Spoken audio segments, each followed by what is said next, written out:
it's just a matter of willingness. Like, how long am I willing to do this for? Am I willing to do this for a week? Am I willing to do this for a month? Am I willing to do this for a year? And then it's just about consistently doing it, irrelevant of how you feel about it, and just telling yourself every time that you do it that you enjoy it, and that you're enjoying it, and you're having the best time of your life. And then life becomes easy, because to take the action is to do what you want to do in life, to do what you enjoy doing in life.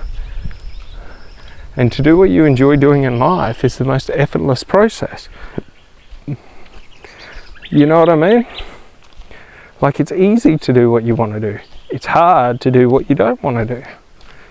But it's also irrelevant to do what you don't want to do. Like, for example, if you don't want to be healthy and in the best shape of your life, it's irrelevant for you to exercise. Like, you don't want the outcome. Do you sort of understand? So it's sort of like it's not a bad thing to not want the outcome. Everyone has freedom. Everyone is free to be whoever they want to be in life. Everyone is free to do like whatever. But if you do want the results, you have to do the work. There is no going around it. And that's the problem, is the majority of people are looking for the solution that goes around the work. And, you know, it just doesn't happen, because when you want to do inner development or personal development or developing your understanding, like, you can't go around doing the work. If you read a research paper, or if you read, you know, a case study on a research paper, you get two completely different sets of information. You get one extended, one where all the information is presented, and you get one that's a refined, you know, sort of like review of the research paper. So, like, you know, like, the problem is that while they both have the same set of information, you get drastically different levels of understanding from them. Wow! Because the more data, this is the wrong track. The more data that you get, like, the better the picture. Do you know what I mean? So it's sort of like, you know, like, the more I do the work, the better I understand what needs to be done. The more I take the actions, the easier the actions become to take. So the more I exercise, the easier exercising becomes, like, is to do. You know, the more I expose myself to concepts and theories, the easier it is to understand concepts and theories. So, like, it's just a fact of, like, if I avoid the work, life will become stressful. If I do the work, life becomes, like, calm. It becomes easy. Like, it's all it is. There is no more in terms of, like, there is no way around the work. Whoops, sorry. Ooh. There is no way around the work. The work has to be done. So it's sort of like walking. I can try and, you know, calculate if I, you know, skip and hop this way, you know, if I skip and hop, I'll use this much energy and it'll take this long. And I can do all these mathematical equations to find out the most effective way to, you know, move or to walk, or whatever you want to call it, towards the destination. But how much time and energy am I wasting trying to calculate it. For what gain? Like, if I see the path before me and I just walk it, irrelevant of if someone walks it faster than me or not. Like, if I walk it to the end, I have completed the goal. Do you sort of get it? If I start a business, irrelevant of if other people are competing with me or not, if I just focus on doing what needs to be done, like I've succeeded.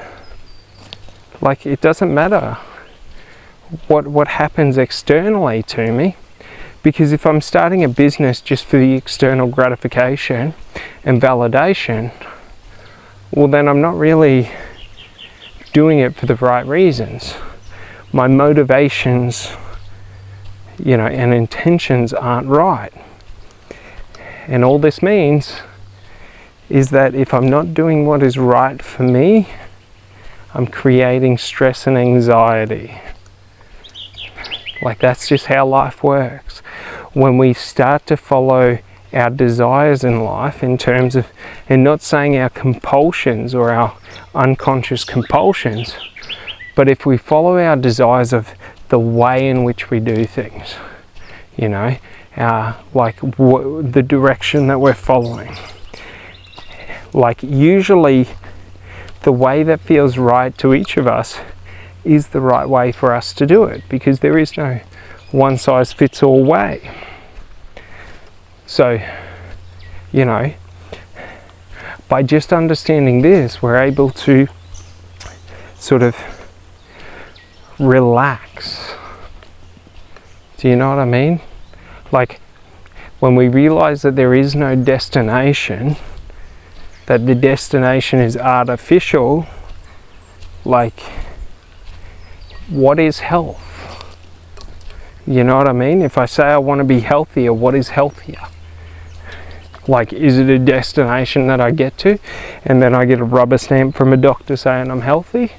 Like, health is a state of being. Like, we want to get to a state where, we're conscious of our health. Where we're aware of any potential issues.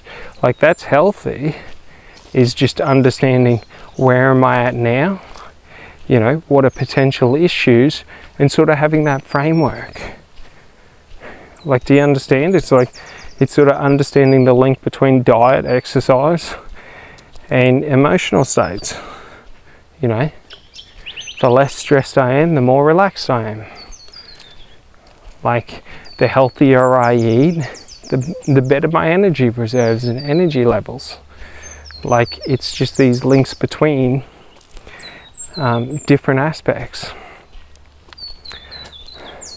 And it's like we can always look to try and find the healthiest diet, the most effective exercise plan, but it's all pointless. Like, it doesn't really matter, because the reason it doesn't matter is because it's not about like having the most effective dieting plan. It's about becoming strict on your diet, on what you consume. So the stricter you are, the better your diet, in terms of, you might start eating, more natural foods, and then you might start eating, no chemicals in your foods and things like that. And then, like, it's these progression or levels of, some might say discipline, but like, it's not about having a one size fit all diet. It's more about just having built up rules and levels of, I only eat fresh produce, and then maybe I don't eat or consume chemicals, and then maybe no processed. Like, and what that does is that limits the variety of food that you can eat, but it's not really like you're giving up that food, because you just cease to see that food as being food. Do you know what I mean? Like, if you think chemicals in your food is very, very harmful, well, then food with a lot of chemicals in it wouldn't really be considered food by you. So it's sort of like, to give up that food isn't really giving up food. You're giving up what isn't for you. And that's quite easy to do. So it's about shifting the perception and the frame of mind and the meaning. So, you know, like when we understand this, like it just becomes easier, because then we just do what we need to do. And we just focus on what is important, you know. And usually what is important to us is what makes us happy in life. Because the majority of us have happiness as being one of the most important aspects of life. You know what I mean? If air quality was the most important aspect in life, you know, pollution would be net zero. Happiness is the most important aspect of life. And that's why we can see, you know, a lot of, not so much negative aspects of life, but we can see overconsumption of alcohol. We can see, you know, the negative foods. You know, we can see negative movies and entertainment and all of that.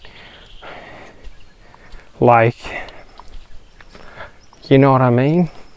So it's sort of like, it's not that they encompass everything, but it's when happiness is the base or the, you know, most important aspect of life to most people, the easiest way to manipulate people is through happiness.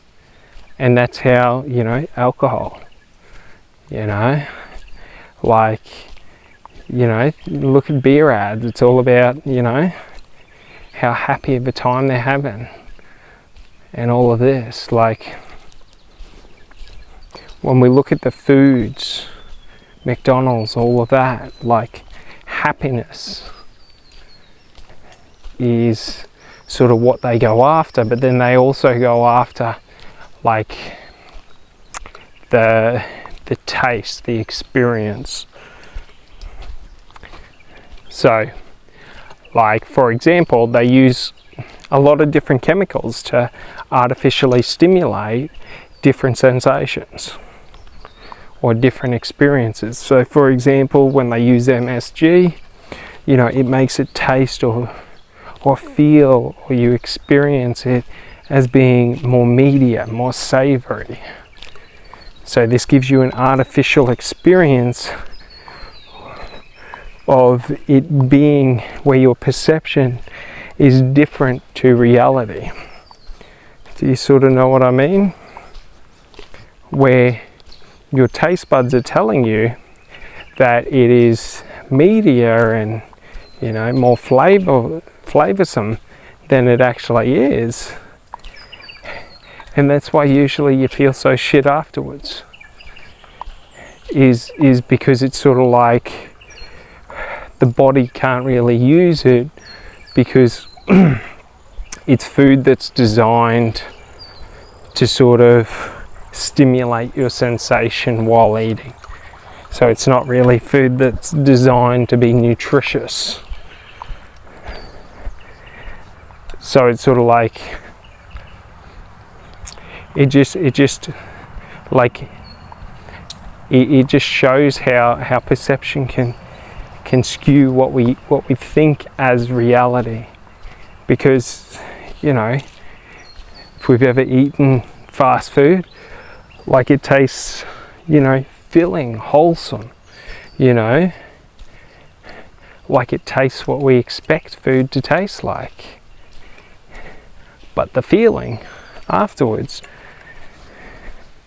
is, you know, not what we expect to feel after eating that. You know, like, for example, like, you take Macca's, like, the burgers aren't overly that greasy in terms of, you know what I mean? Like, yeah, it's high fat meat, but it's like, you know, it's sort of, it tastes that way, where it tastes like that greasiness and all of that. But alright, well, I hope you enjoyed this one, and I'll talk to you later. Thanks so much. Bye.